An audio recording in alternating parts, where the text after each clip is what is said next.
Bonjour et bienvenue à la météo du Bitcoin. J'espère que vous allez bien. Donc on a eu plusieurs jours de baisse consécutive.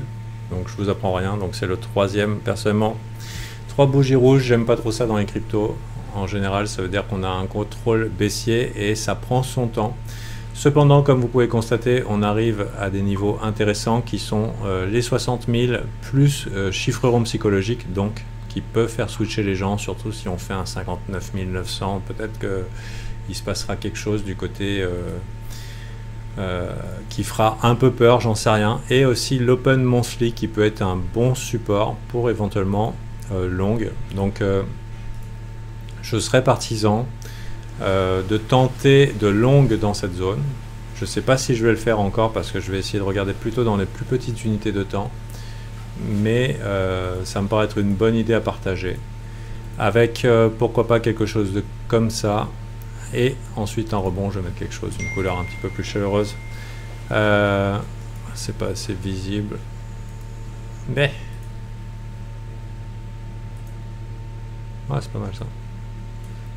Donc c'est pas plus chaleureux, hein, le bleu c'est très froid, mais c'est comme ça. Donc pourquoi pas aller faire quelque chose comme ça dans cette zone avec un Open Monthly qui pourrait être défendu et ensuite nous faire une jolie structure beaucoup plus avantageuse, peut-être pour une chasse au stop et une résolution baissière, ou alors plus si affinité, on a des stops qui attendent ici, des stops qui attendent ici, et pourquoi pas le rectage potentiel des short long terme qui attendent plus haut.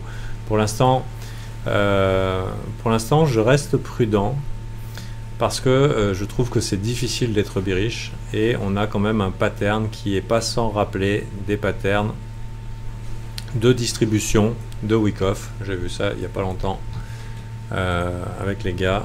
Wyckoff distribution. Donc ça ressemble à ce genre de pattern et étrangement c'est un petit peu ce qu'on a dans le graphique et c'est pas déconnant de le considérer, surtout qu'on est en train de prendre notre temps ici et que alors qu'on avait une bonne opportunité de rebond, on est en train d'hésiter ici, on est un petit peu en train d'hésiter. Donc ça sera pas sans rappeler, c'est pas exactement la même chose, même si ici on pourrait considérer que ça c'est un UTAD aussi, mais bon, l'idée, ça serait que si ça tient pas là, ça peut tenir là. Mais ce que je trouve quand même délicat, c'est que la plupart des gens ne voient pas le cas bearish. Et le cas bearish, c'est quand même que en monthly, par exemple, on est en train de réintégrer sous les ATH précédents ici. Donc il n'y a pas longtemps, il y a quelques jours, on était là dans la vidéo de lundi, la vidéo live où je vous ai fait la grande analyse long terme, moyen terme avec les tenants et les aboutissants. Et voilà qu'on est en train de réintégrer et que les vendeurs nous ont rechassé du côté de l'autre côté de la zone éventuellement de distribution. Et je trouve qu'il y a très peu de gens ici qui considèrent ce qu'on appelle ici un marabouzou. Railway Track où il y a d'autres noms, mais ici il y a eu un vrai rejet monthly et pendant qu'on est en train de batailler à l'open, on espère franchement voir les boules revenir et reconquérir la Bollinger haute pour une continuation haussière et non pas s'installer ici avec la potentialité de nous faire un macro top ou quelque chose comme ça. Et si on fait un macro top, ça veut dire qu'on va devoir chercher un macro low, on va devoir chercher un plus haut creux et qui est indéterminé. Parmi les gens les plus bearish que je vois, il y en a qui donnent des targets très proches, mais ça peut être bien pire que ça. Et je le garde en considération parce que j'ai l'impression que la majorité des participants ne veulent pas le voir, et ce qui rend la chose beaucoup plus dangereuse. Voilà.